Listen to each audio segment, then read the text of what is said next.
Llanelli Warriors, a mixed ability club, actively encourages players with disabilities and those with little or no experience of playing rugby to get involved. Coaches are recruited from players both with and without learning disabilities who follow the WRU coaching pathway.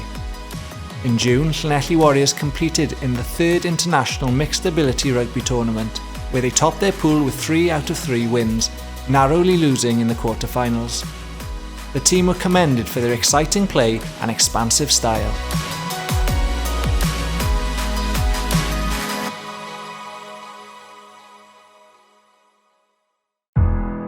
Cafodd tîm criced menywod Crwydraid Caerfyrddin ei ffurfio ym Mehefin 2021 ac yn cynnwys chwaraewyr nad oeddent wedi chwarae o'r blaen.